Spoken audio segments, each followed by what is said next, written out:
how are you looking at creating content at the moment for your magazine, and what impact has this had in the short term but also long term? Gosh, that's a lot of questions. I know, sorry. Okay, short term. What's happened in the short term? In the short term, okay, so we tore everything up.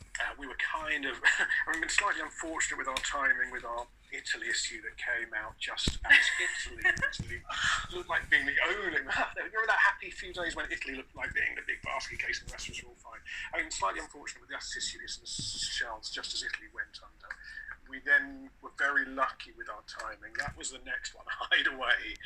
That was just as we went into lockdown. This issue came out. We sent this issue to press the day we went to lockdown, so we were able to get this issue out of the way with all our normal advertising, with a fair amount of normal content, just very twisted slightly, and that gave us happily a good solid 4 weeks to think about what we wanted to do for the next few issues, which of course couldn't carry on as normal. The thing we came up with was a double issue, a double hit of planning. You can't travel now, but you sure as hell plan. And we know that our readers, like your readers, are passionate travellers who are not going to let a small little global pandemic get in the way of their travel plans. They're just going to retreat, they're going to build up, they're going to think about, hey, what about that trip to Peru? What about that trip to China? What about that trip to Japan? All those big trips that need a lot of planning, need a lot of inspiration. We've given them 2 issues of that. Next issue, which goes to press today, is slightly different but also very planning centric. It's where to go when. We figure there'll be a lot of people who suddenly have 24 days annual leave to use between October and September, but don't know how to use it, don't know where to go, normally go in summer, don't know where's nice in half term, in late November. We're giving them that. We will be hoping resource going forward, years to come, could be the right. So we were able to just tear everything up and start again. We were lucky with the timing. Now, I think the question we're asking ourselves now, literally now, just before I got on this call, was when do we go back to normal content? Do we go back to normal content? Yeah. What is normal content? Yeah. Do we just write this stuff better? Yeah, I think it's a combination of both, isn't it, for us? We'll touch on that, I think, later and then bring that back in. But Lynn, I want to hear you next. What exactly have you done short term? And as said, Ed said he wasn't going to talk about long term, he did, so I'm going to pick up on that as well. So short and long term, how has it changed this for you? Again, I've had to tear up the feature list, and like a lot of magazines, we tend to publish a feature list a year in advance, and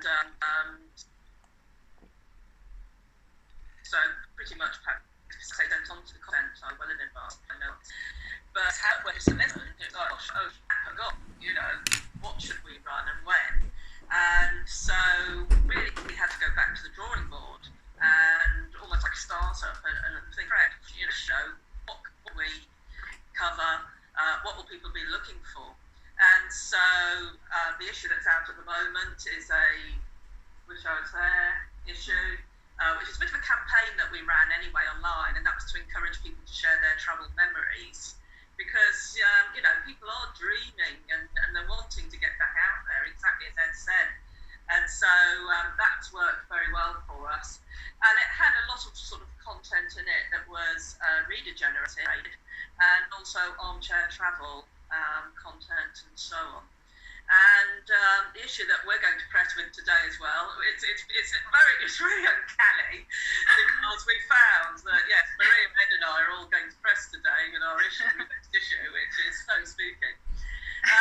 But again, it's kind of taking on that theme a bit. I mean, this is our front cover for it, and we're going to be doing a big feature on the UK, because realistically, people will be obviously travelling in the UK once lockdown lifts, and but again, there's a certain amount of dreaming for the future. And without a crystal ball, I think, over the next few weeks, it's almost what we've got to do, really, help people plan for the future, dream about the future, plan for the future, research for the future. And because the one thing that we are sure of, and we've done 2 future surveys in the last 2 months, is that, the readers are just dying to get back out there. And, they're just wanting to know where they can go and when. So that's very much what we're focusing on. Agreed. And Sophie, I guess you're the one that kind of knows, I suppose, that you've got your nose to the wire in terms of knowing exactly what's happening when, very quickly all the time. So how things have been for you, it must be manic.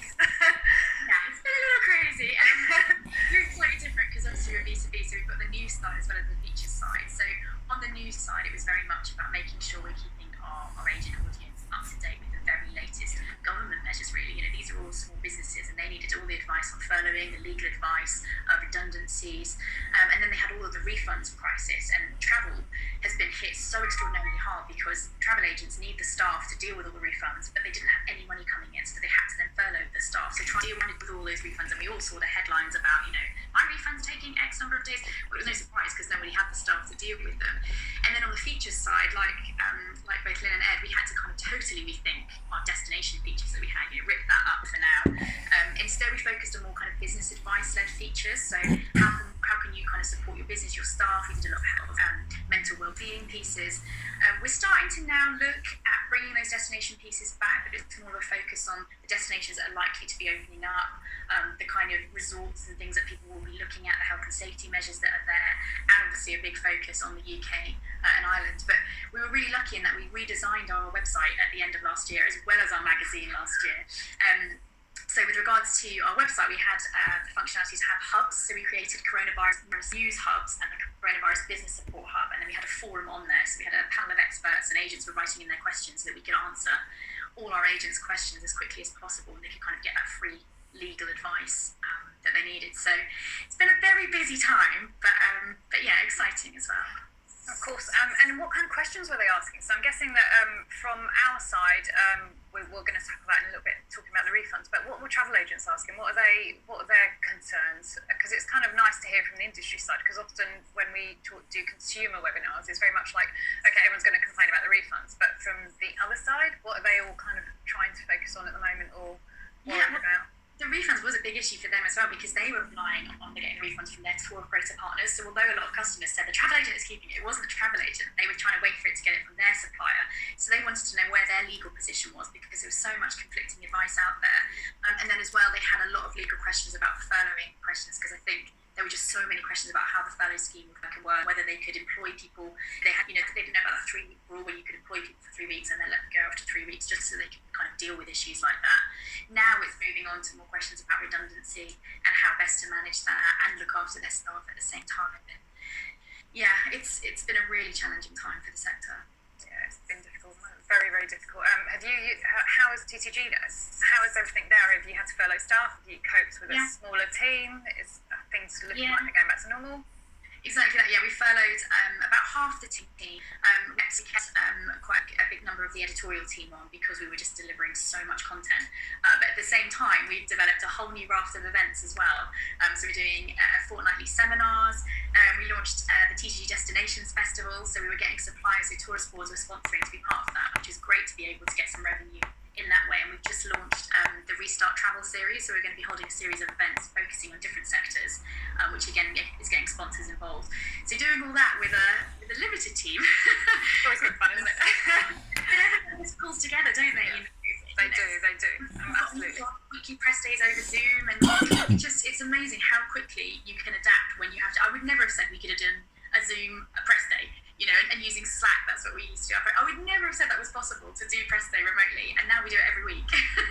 So, as I'm sure you guys, beginning to learn, aren't we? Yeah, we're beginning to learn.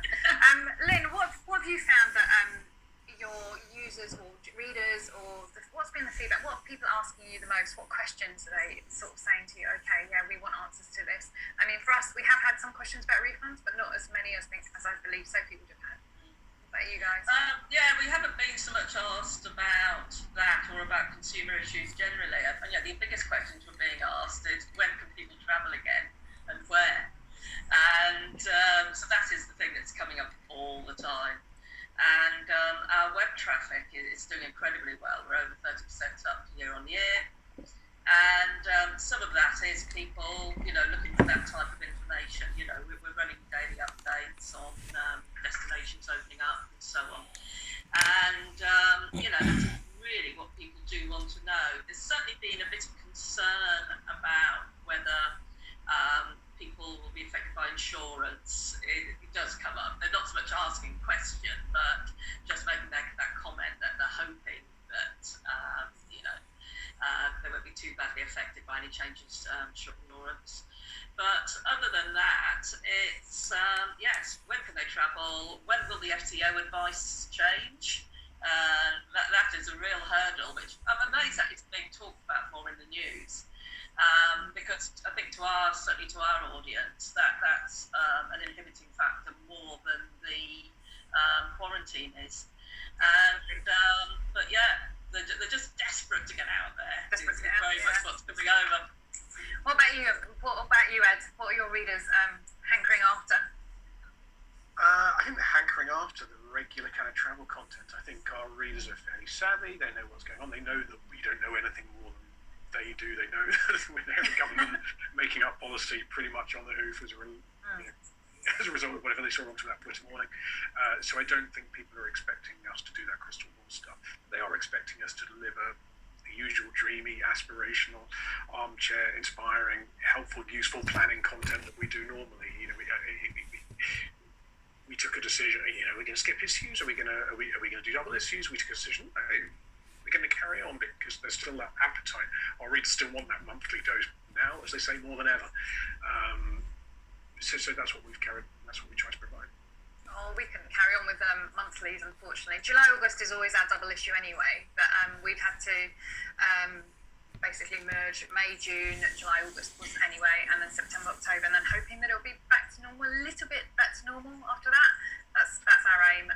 From NGT's point of view, we pushed forward a Stay Inspired campaign, again, kind of not so much armchair travel, more kind of looking back, looking forward, things that might inspire you to plan, very similarly to what Ed and Lynn was saying, how you might consider your trips for the future and where you might want to go. Yes, we've also looked at going quite heavy on domestic, so UK content is obviously people are asking. But in fact, yesterday I had a friend ask me, "Oh, where are you going in the UK?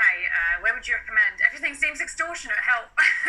So I think from our side, I can see that people really do want to travel. They're just waiting to see when that will be, which is why I'm then going to ask Lynn. You were saying when to go. What have you been telling people? Where do you think people will be going first? And I completely agree with you with the FCO advice. Surely that's, to me, the most important thing to shift, because yes, it's great that Ryanair or EasyJet or BA can fly to places, but if the FCO advice is not lifted, we're not supposed to go anywhere. So, exactly, and like I say, that isn't what's getting the news at the moment. Maybe Sophie can comment on that, but no, we can't really answer it, and it does make the planning really difficult.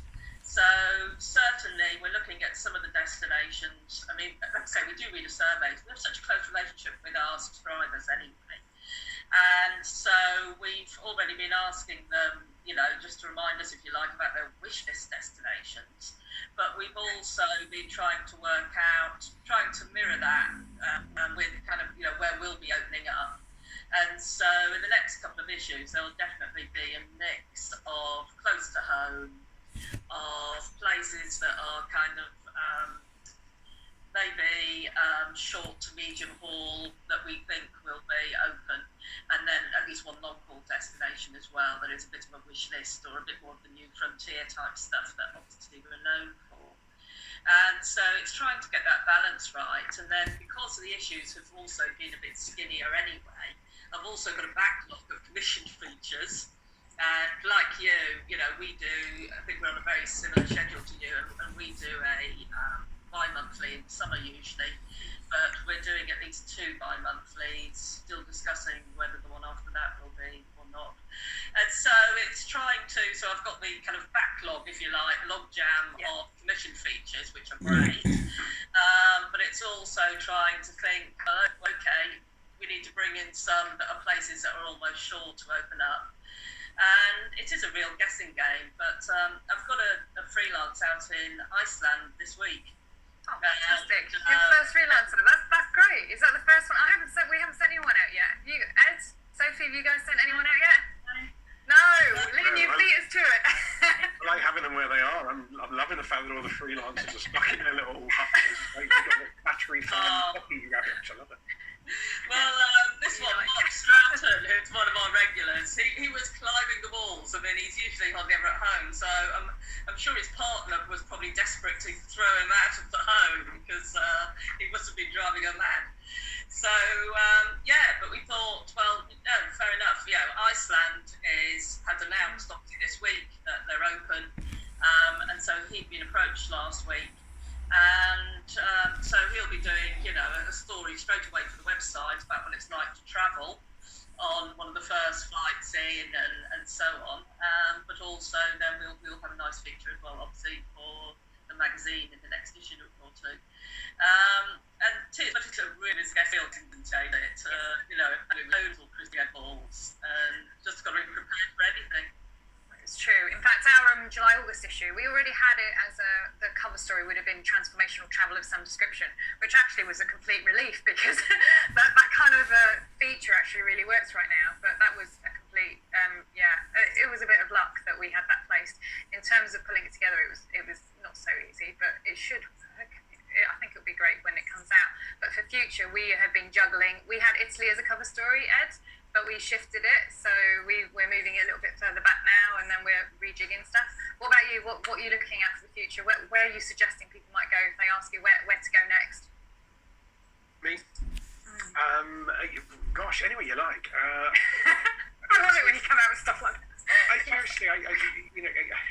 Okay, so we don't have crystal balls, but my feeling is that quarantine is going to end on the 29th.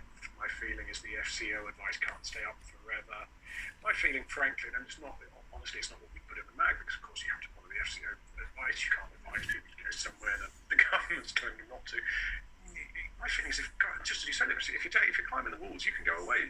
FCO advice doesn't stop you travelling. It just means your insurance is invalid. To be honest, your insurance is very unlikely to cover COVID anyway.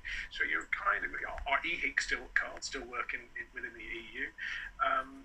If you're desperate to go, you can go somewhere. And if you, even as a normal person, once the rules get lifted, it's crazy to try and pick and choose and say, well, I think Italy's looking safe, but I wouldn't go to France at the moment. No one has any idea. New Zealand declared COVID-free. They let a couple of people sneak out early. Not COVID-free as of yesterday. They had two Brits or two people that came through. I mean, see, that's what I mean. New Zealand, that's the safest bet in the world, and then suddenly it's not. I don't think there's much point in picking specific places. I'd go there, but not there. I think if you want to travel, go travel. Things are opening up. The airlines are flying. They're all putting in their place. They're all starting to fly from July. They're expecting these barriers to come down. The FCO advice on the quarantine. Even the quarantine, that's not a major factor. If you're a returning passenger, what are you going to do? You're going to go and stay at home for a fortnight. What else? That's what we laid out. We're doing that anyway. Yes, we're doing that anyway. I said that. What's the difference? We're still at home. Yeah. If you want to get away, get away. Book it. Go there. Absolutely. Sophie, FCO advice. When is that going to change? I mean, what's your insight on that? That would be my one thing to try and get change if campaign wise, because that's kind of what makes all your insurance invalid. Although, as Ed says, I don't think any insurance will cover COVID anyway from here on in. So it's not that it did before, but certainly not now. There was a bit of positivity with the FCO advice because they, when they initially announced it, they added the words indefinite period in April. So they said that this advice is for indefinite period. They removed that at the end of last week or 2 weeks ago.